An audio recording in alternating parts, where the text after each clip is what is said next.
तो वेसाइकल में हम बात कर रहे थे कि वेसाइकल सी लाइसोसोम एक ऑर्गेनली है जिसे तो आप suicidal bag of the cell भी बोलते हैं। क्या बोलते हैं इसे हम? Suicidal bag of the cell भी बोलते हैं। ठीक है, ये भी वेसाइकल से ही बनती है बेटा। ठीक है, वेसाइकल से ही हमारी ये बनती है। अब ये सिंगल मेम्ब्रेन बाउंड ऑर्गेनली होती है। ठीक है, इसके अंदर इसका पीएच जो होता है वो एसिडिक होता है हमारे पास।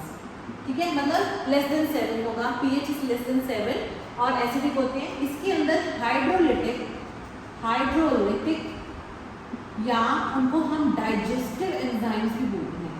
डाइजेस्टिव एंजाइम्स ये ऑर्गेनली इन एंजाइम से भरी हुई होती है।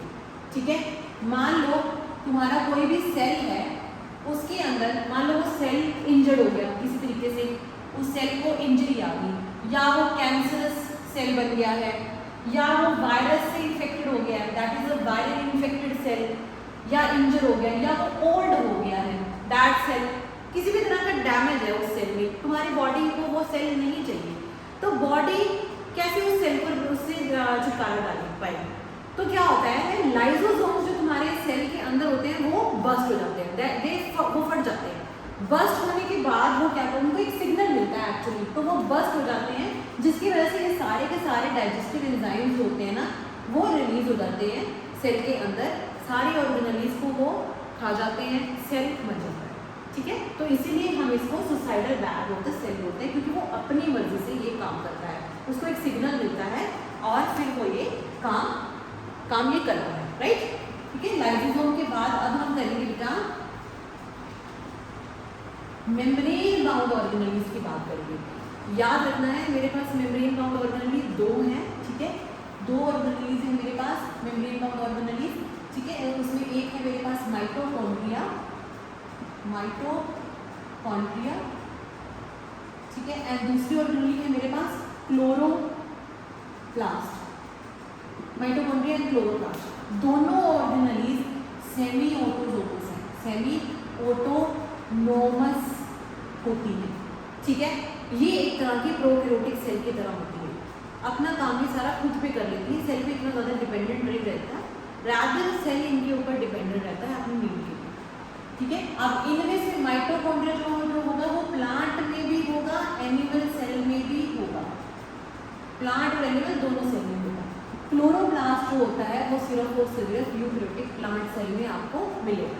ठीक है, एनिमल सेल में आपको क्लोरोप्लास्ट नहीं मिलता है। ठीक है ना, सेमी ऑटोनोमस है ये प्लांट और डबल मेम्ब्रेन बाउंड ऑर्गेनलीज होती है। वो जो राइबोसोम हमने किया सिंगल मेम्ब्रेन बाउंड थी। ठीक है, एंडोप्लाज्मिक रेटिकुलम हमने किया, गोल्गी एपरेटस हमने किया, वेसिकल्स हमने की, हमने लाइसोसोम किया, ये सारी सिंगल मेम्ब्रेन बाउंड ऑर्गेनलीज थी। अब हम डबल मेम्ब्रेन बाउंड ऑर्गेनलीज की बात करें। ठीक है, जो स्पेशल फीचर है यूकैरियोटिक सेल का। ठीक है, उसमें से भी प्लांट सेल के पास माइटोकॉन्ड्रिया होता है, एनिमल के पास भी होता है। ठीक है, तो सबसे पहले हम माइटोकॉन्ड्रिया के बारे में डिस्कस करते हैं।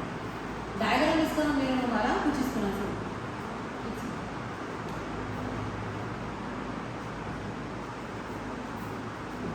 माइटोकॉन्ड्रिया में ये आउटर मेम्ब्रेन हो गई है, ये माइटोकॉन्ड्रिया की इनर मेम्ब्रेन होती है जो फोल्डेड होती है, कॉन्वोल्यूटेड होती है, फोल्डेड होती है।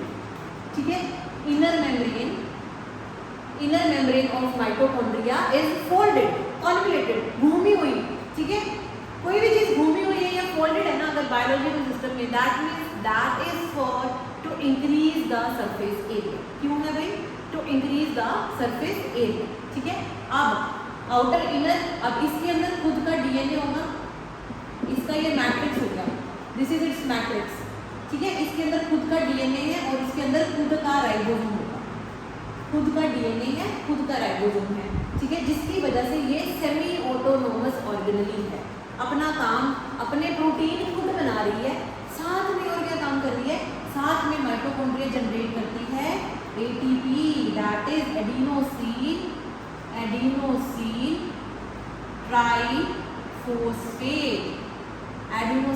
ट्राइफॉस्फेट भी ये जनरेट करती है। कैसे जनरेट करती है? Through cellular respiration. ओके, ठीक है, सेल रिस्पायर करता है, सेल में ऑक्सीजन आती है, ऑक्सीजन माइटोकॉन्ड्रिया में जाती है, फिर उस ऑक्सीजन की वजह से एटीपी बनता है, ठीक है, ओके। वो एटीपी आप लोग, that is the energy currency of the cell. वो सारा ऑर्गेनिज्म एटीपी के बगैर काम नहीं करता। सारा जो भी हम बोल रहे हैं, चल रहे हैं, उस सब में हमने खाना खाया, ऑक्सीजन ली, उसको तोड़ा, उसे एटीपी बनाया, ठीक है, वो सारा काम माइटोकॉन्ड्रिया कर रहा है। इसलिए माइटोकॉन्ड्रिया प्लांट में भी है, एनिमल में भी है, प्रोकैरियोट में नहीं है। प्रोकैरियोटिक में सिर्फ क्या होता है, इसके एंजाइम्स, थोड़े बहुत एंजाइम्स होते हैं, वो ये काम करते हैं। लेकिन हमारे अंदर यूकैरियोटिक सेल में पर्टिकुलर एक ऑर्गेनली है जो ये काम कर रही है, ठीक है। You can have the screenshot for this. Now next organelle important है हमारे पास, that come into the category of plastids. Plastids, ठीक है। प्लास्टिड में तुम्हारे पास 3 तरह की ऑर्गेनलीज आती हैं, ठीक है। एक आती है ग्रीन कलर की, ठीक है, green organelle, that is chloroplast. Chloroplast green colour क्यों है? Due to the presence of chlorophyll. Chlorophyll pigment, chlorophyll pigment के कारण ग्रीन कलर होता है। Chlorophyll is a pigment, organelle है क्लोरोप्लास्ट। क्लोरोफिल एक पिगमेंट है। एक आती है क्रोमोप्लास्ट।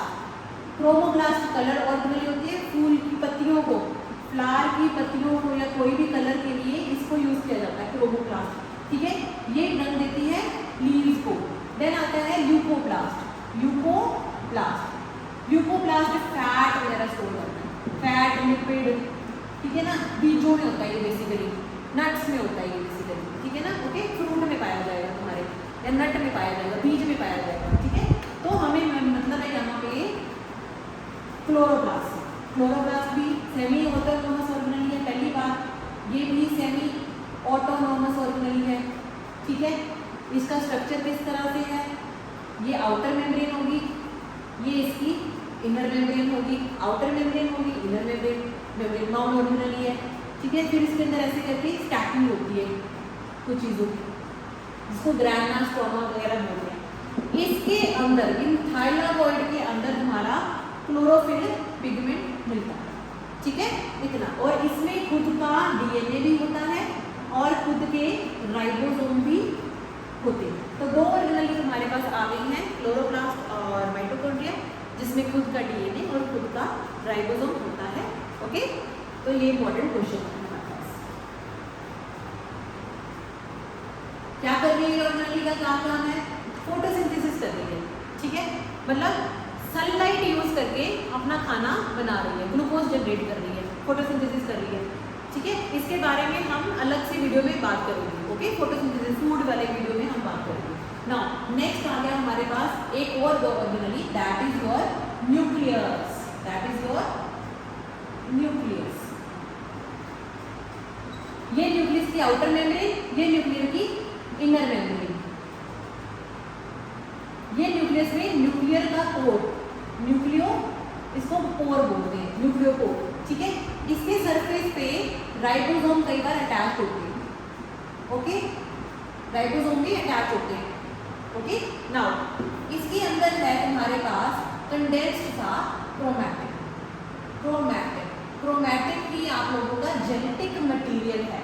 क्रोमैटिन ही हमारा जीनोम है, यही मेरा जीनोम है, यही मेरा डीएनए है, यही मेरा जेनेटिक मटेरियल है, ओके, जो हमारा न्यूक्लियस में मिलता है। और क्या मिलेगा? यहाँ पे न्यूक्लियोलस होता है, न्यूक्लियोलस होता है, न्यूक्लियोइड नहीं। Nucleoid is in prokaryotic cell, जहाँ पे डीएनए मिलता है, हमने डिस्कस किया था। और इसके अंदर न्यूक्लियोप्लाज्म होता है, बस दैट्स इट, ठीक है। ये न्यूक्लियस में ये सब चीज़ें हमें मिलेगी। ये हो गया हमारा न्यूक्लियस। न्यूक्लियस में हमें ये सब चीज़ें मिलेंगी। अच्छा, अगर तुम नॉर्मल सेल को देख रहे हो बेटा, नॉर्मल सेल को तुम इलेक्ट्रॉन, ये सारा स्ट्रक्चर ना इलेक्ट्रॉन माइक्रोस्कोप के नीचे दिखता है, नॉर्मल माइक्रोस्कोप में आपको नहीं मिलेगा, ठीक है। ये जो न्यूक्लियस आपको दिखेगा, उसमें आपको नॉर्मल सेल में अगर हम देख रहे हैं, बाल का सेल ले रहे हैं या स्किन का सेल ले रहे हैं, ठीक है ना, नॉर्मल जो सेल ले रहे हैं, उसमें तुम्हें ये ऐसा दिखेगा। जब सेल डिवीजन करता है, ओके, जब सेल डिवीजन करता है, ठीक है, देखिए जैसे क्या किया तुमने, जैसे कोई अनियन रूट टिप है, उसकी रूट बढ़ रही है या शूट है बढ़ रही है, या मैं लूँ कि मेरी कोई स्किन नहीं आ रही है, कोई चीज़ नहीं आ रही है मेरी बॉडी में, अगर मैं वहाँ से सेल उठाऊंगी उसको माइक्रोस्कोप के अंदर लिखूंगी तो उसमें तुम्हें ना ये क्रोमैटिन नहीं दिखेगा, न्यूक्लियस में तुम्हें क्रोमैटिन नहीं दिखेगा, वहाँ तुम्हें क्रोमैटिन जो है वही आगे जाके क्रोमोसोम बनाता है, वही आगे जाके क्रोमोसोम बनाता है, तो तुम्हें क्रोमोसोम विजिबल होंगे। तो क्रोमोसोम नॉर्मल सेल में विजिबल नहीं होते, क्रोमोसोम हमेशा विजिबल होते। क्रोमोसोम में भी डीएनए है, क्रोमैटिन की कंडेंसेशन से बनाएंगे, सेम ही बात है, लेकिन ये दिखते कब है, ये सिर्फ और सिर्फ at the time of cell division में दिखाई देंगे, माइटोसिस में दिखाई देंगे या मियोसिस में दिखाई देंगे, मतलब at the time of cell division ही हमें ये विजिबल होते हैं, आगे पीछे नहीं विजिबल होते नॉर्मल माइक्रोस्कोप में। ठीक है, तो अब हम बात करेंगे सेल डिवीजन के बारे में। ठीक है, उससे पहले हम थोड़ा सा क्रोमोसोम के बारे में बात करते हैं।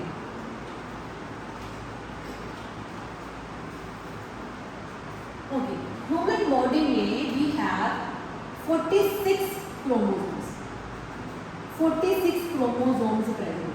ठीक है, 2n तुम्हारे पास 46 हो गया, 46 क्रोमोसोम होते हैं, मतलब 23 पेयर क्रोमोसोम होते हैं, जिसमें से 22 पेयर जो होते हैं वो ऑटोसोम्स कहलाते हैं। ऑटोसोम्स मतलब बॉडी क्रोमोसोम्स। ठीक है, और जो 1 पेयर होता है वो फीमेल में और मेल में अलग होता है। फीमेल में वो XX होता है, ओके, एंड मेल में वो ही XY होता है। ये हमने ओके, ये आ गया हमारे पास। ठीक है, ह्यूमन सेल में 2n 46 होते हैं, मतलब 23 पेयर हो गए हमारे पास।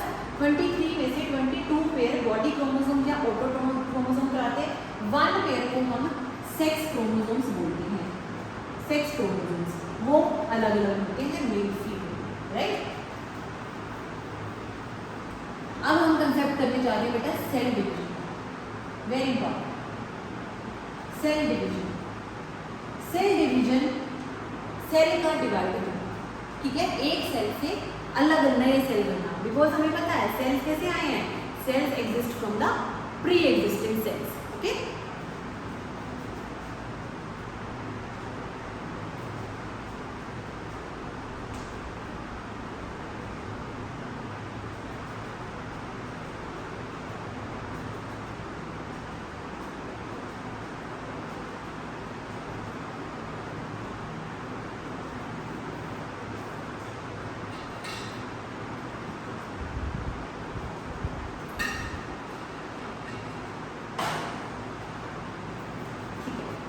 सेल डिवीजन, सेल डिवीजन दो तरह की, एक तो होगी माइटोसिस, ठीक है, और एक होती है मियोसिस। जितने वो तुम्हारे 22 पेयर हैं, ओके, वो सारे करेंगे माइटोसिस। माइटोसिस क्यों करेंगे? For cell growth and repair, cell growth and repair. मान लो सेल को डैमेज हो गया, तुम्हारी स्किन के सेल्स है, तुम्हें चोट लग गई, दे गेट डैमेज या जल गए, डैमेज हो गए, अब वहाँ पे नए सेल्स आएंगे। वो नए सेल्स कैसे बना दी तुम्हारी बॉडी? वो नए सेल्स तुम्हारी बॉडी की सेल्स है ना, आँख का सेल बाहर का खराब हो गया, बाल खराब हो गया, कुछ भी, एनीथिंग दैट गेट डैमेज या रिपेयर करेंगे अपने आप को, वो माइटोसिस से रिपेयर करेंगे अपने आप को। ठीक है, माइटोसिस से कैसे? एक सेल होता है तुम्हारे पास, एक पेरेंट सेल हुआ, उसके अंदर न्यूक्लियस है, that is the parent cell. उससे हमारे पास माइटोसिस से 2 नए सेल्स बने, 2 नए सेल्स मेरे पास बन गए। ठीक है, ये है मेरे पास डिप्लॉइड, ओके। 2n इसमें कितना? 2n is equal to 46 chromosome. तो जो डॉटर सेल्स बने हैं 1 सेल से, in mitosis we get 2 daughter cells that are identical to the parent cell. Okay, in mitosis we get 2 identical daughter cells. ये जो नए सेल्स बनते हैं ये बिल्कुल एग्जैक्ट कॉपी होते हैं अपने पेरेंट सेल की। कोई भी डिवीजन उसमें माइटोसिस में बिल्कुल क्लोन बनता है। इसका कितने बने? एक सेल से 2 सेल बने। इसमें 46 क्रोमोसोम थे, इसमें भी 2n 46 होगा, इसमें भी 2n 46 होगा, दोनों ही डिप्लॉयड बनेंगे।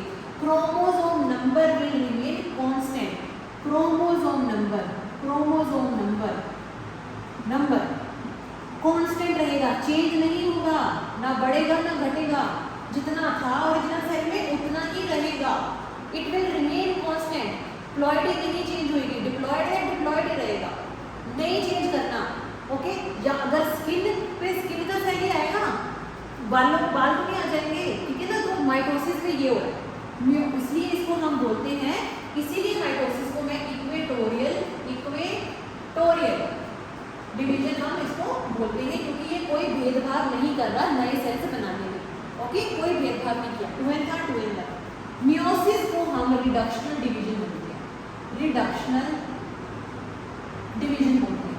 क्यों करवा रहे हैं? ग्रोथ रिपेयर से कोई लेना देना नहीं, वो XX या XY जो हम बना रहे हैं, क्या बना रहे हैं? हम ओवा बना रहे हैं, या हम एग बना रहे हैं, या हम स्पर्म बना रहे हैं, मतलब हम गमीट्स बनाए, हमने गमीट्स, मेल गमीट बनाया या फीमेल गमीट हमने बनाया।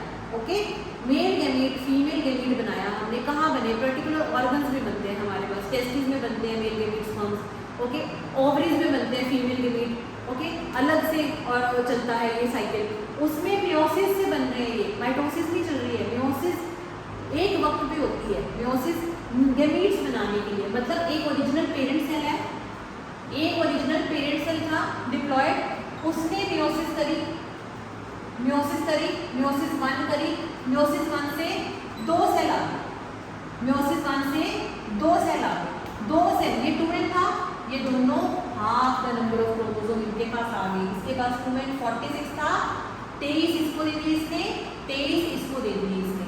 ओके, आगे जाके ये सारे सेल्स आगे जाके मियोसिस 2 जब ये करेंगे, ओके, तो ये 4 हो जाएंगे, 1 2 3 4, 4 ही हैप्लॉइड हो जाएंगे।